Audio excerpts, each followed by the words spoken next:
Oh, well.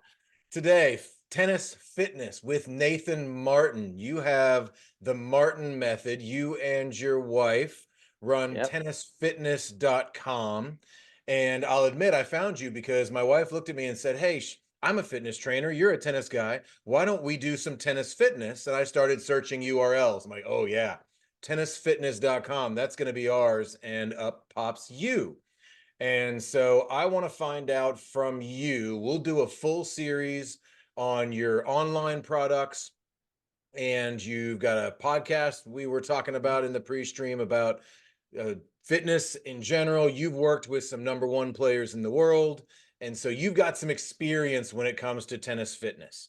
Every tennis coach, especially since COVID, since we all said, hey, we're all going to learn all these other things, Mm, and we're all going to be fitness trainers also. mm, mm, Well, I prefer to stick with what I do really well. mm, And that's why I want to talk to you and say, okay, you are the fitness guy for tennis mm. players at the highest level. So, Nathan Martin, tell me who you are and what is tennis fitness, not just the website and your online products, but tennis fitness specifically as a concept. Hey Sean, hey everyone. Thanks for having me on here. It's an honor. I love doing these sorts of things and getting some education out there and hopefully some motivation out to some players. Yeah, look, my name's Nathan Martin. I've been a tennis fitness trainer for over 25 years. So I was lucky enough early on in my journey, along with my wife Giselle, to start the process of working with tennis players at the top. So we jumped in with some pro players, and that's probably a story for another time, how that all eventuated.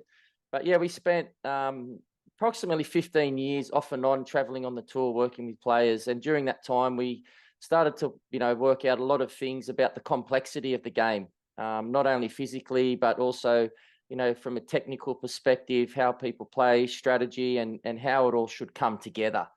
And then we started to realize, hey, you know what, at the back end of our time traveling with players, we thought we wanted to settle down in one place, get married, have children, etc. It was going to be hard to do that on the road. So we ended up thinking, okay, well, how can we make this work, and how can we still reach players, but more players of all levels, and help them with their journey? So it's where we came up with tennis fitness. We came up with some online concepts, put some programs together, to really cover a broad spectrum of players out there. So, many products ranging from, working with junior players through to players, into their 70s. And we've, been lucky enough to be able to work at the top level and then be able to think, hey, how can we bring players that are down here or that want to be up here all the way through, or how can we help them maximize their potential? And that's really what we've done with our online platform. So you started touring with players. So you Yeah, spoke of a name everybody knows, Pat Rafter, and some pictures on your website. There's obviously Leighton Hewitt there. So I would guess you yep, run into a few Aussies there in yes, Australia. So that's usually where you find most of your Aussies. And in that case, you toured with them. So like the yep, ATP fitness yeah. guys, you'd be what we would consider that physio that's traveling with the players. That was something you did on tour. Yeah, so Giselle and our more of our background would be more involving strength and conditioning, warming players up, really focused on recovery, nutrition, hydration. So we don't do any sort of physio work, but we sort of do everything but that. Okay. But the strength and conditioning side of it, and look, on the road, a lot of players don't take trainers because they have more physios. At that point, it's more tweaking, getting everything, working on all the little niggles that they've got. So we would do. Look, we worked with players for about 5 years, traveling full time with them. I worked with Leighton Hewitt for 10 years. For example, a lot of my time with him was doing pre-season training, and then I would travel with him during the Australian circuit, and I'd do some time with him at Wimbledon. But it was more like with him, more doing like training blocks. So really like the nuts and bolts and the real grunt work of getting a player physically robust and getting them ready for battle. Basically, that's sort of what I specialized in. Gotcha. So now you've moved more toward and into to scale that out, to be able to Mm, share that mm, experience mm. with someone like me in the over 40 program is an Yep, example, correct. and the juniors where you've got just juniors trying to get fit, and then the high performance juniors, very Yep. specific movement.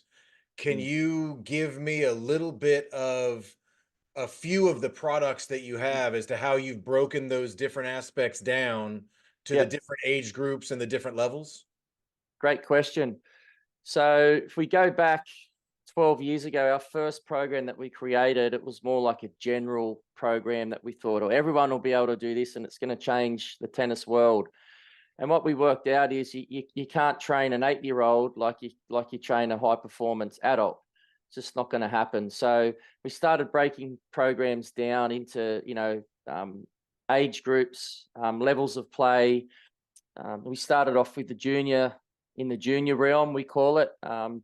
That's a lot of parents are really looking for advice and guidance and structure, and they just really have no idea. So we start out with our junior program, and that's called Junior Strength and Conditioning, and that's gone really, really well. We get great feedback from that. It's very comprehensive. It's for players that are really trying to progress as athletes and trying to get themselves up to that college or potentially pro level. So it's a bit of an entry point for them with their training.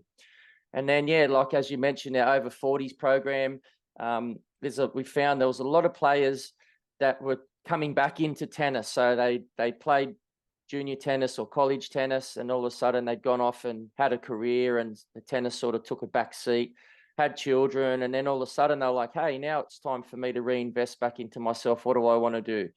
They were like, hey, I haven't hit for a while and I started playing and I've torn my calf, my shoulder's playing up. What can I do? So we created the over 40s strength, movement and mobility program. And that's been a big hit over the years.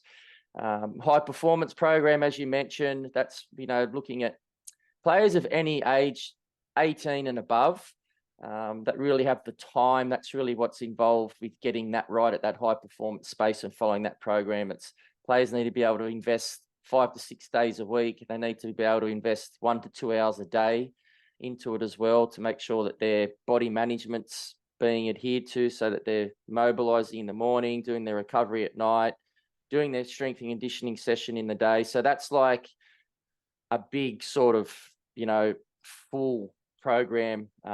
Someone going into college or in college, or an adult that's really trying to really just want to go all in.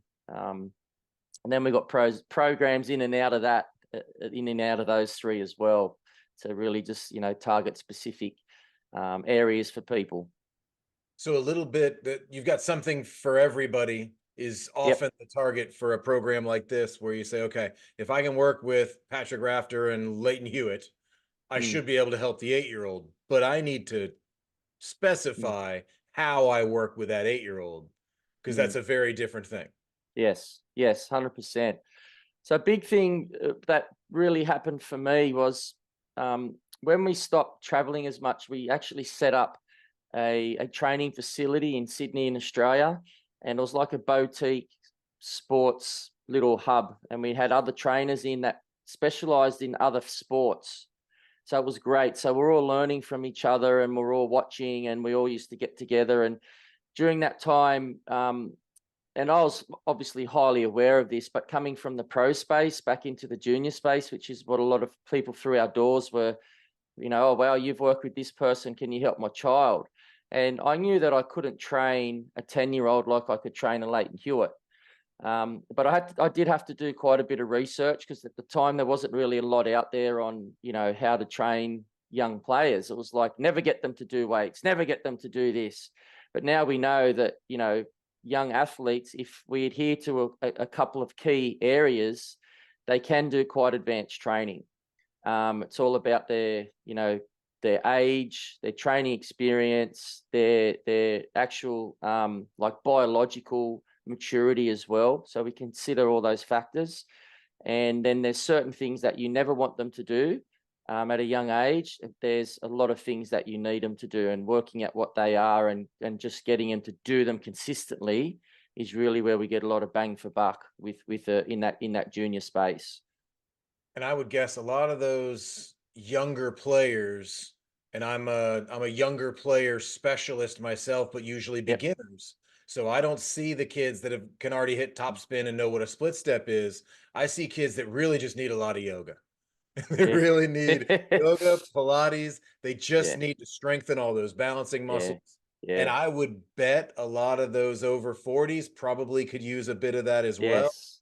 because Yes. sometimes we come back in and say, "Oh, I was the high school athlete," but that doesn't mean you are anymore. And you got to lose a Uh, few pounds and you got to get back into it slowly, maybe yeah. slower than you would like. And Yeah. even me, I'm over 40 now, and I'm not the tennis player I was, but I am. Like in my head, Mm, I mm, am the tennis player that I was, but some mm, of those adjustments that I've got to make. mm, mm. So one last question for today. And what I Yep. want to do is each time we do this, I'm going to, I wouldn't say put you on the spot, but I'm going to ask you for something and say, today was kind of a general concept of Yep. where you came from and what you're doing now. Can I get a general tip, whether a fitness tip for tennis players? Yep. Kind of a quick tip. Like I said, it doesn't have to be that 30-second sound bite, but if there's something that somebody's listening right now that they can take away and say, you know what, I'm Mm, looking to either get back into tennis or maybe take it to the next level. mm, I know it's hard to kind of narrow down a tip like that, but if there's a fitness tip for tennis players that's kind of general that could relate to today, mm. what you got for us? I'll give everyone something to think about until I see them next time. When we look at building the ideal tennis player, okay, we've got to strip everything back and we need to think what's involved. How do we want them to play? What characteristics do they need physically, mentally? What we ended up doing 10 years ago was we worked out there's three pillars, and I want everyone to just have a think about these three pillars. The first one is your tennis pillar. So anything to do with holding a racket. Okay. It's also match play, strategy, your strengths and weaknesses. Where's your game at? Where does it need to improve? That's that first pillar. All right. How much time do you spend in that pillar? Our second pillar is our physical pillar. So this involves anything that's strength and conditioning based. So getting yourself to the gym, working on your endurance, working on body management. So stretching, like you mentioned, Shaun, yoga, Pilates, all those things. And most people know what they need to do. If they don't, they just got to reach out to the right people. So what are you doing in that physical pillar? And also that involves, your hydration and your nutrition as well. So we've got our second pillar, and our third pillar, which is pretty much the most underused or underlooked at. It's our mental pillar. So what are we thinking about our tennis? How are we real positive about it? Are we happy with the direction it's going?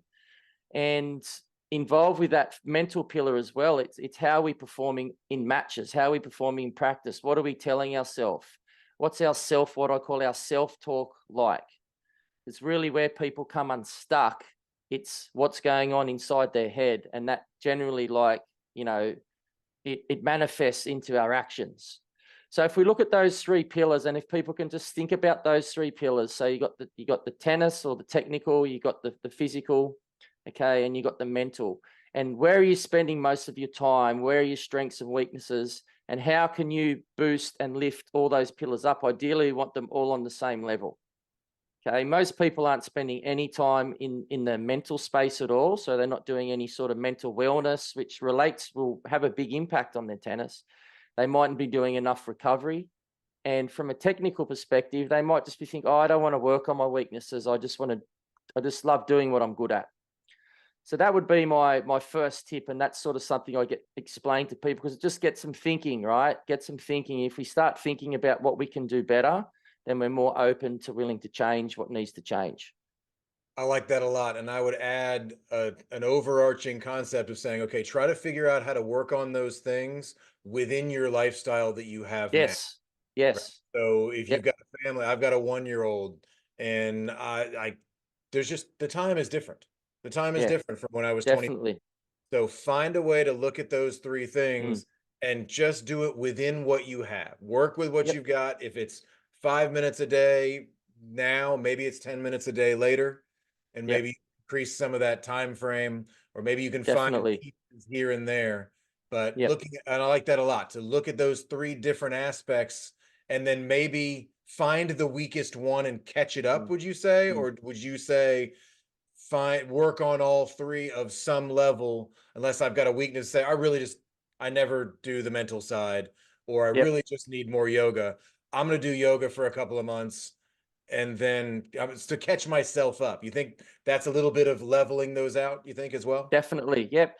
As people start thinking about those three areas, things will pop up for them, and a tip for them is what's going to give you the biggest bang for buck? What's the main thing that you need to change to strengthen up that pillar?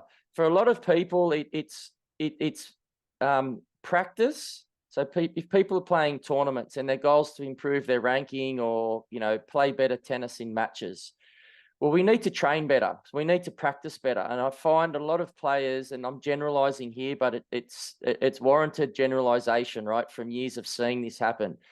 A lot of players practice below mentally, physically, a point that they want to perform at. So we can't expect ourselves to consistently perform up here if we're training and performing down here in practice. It's not going to happen. So we've got to show up with a positive mindset. We've got to show up with intensity, chasing everything down, listening to coach, being super teachable, applying what the coach is telling you. Okay, and then having a plan for your matches and sticking to the plan that you've constructed with your coach, trusting that process. And then if we train it like up here, okay, then we should be able to play up here. But we can't expect people to play up here if they're training down here.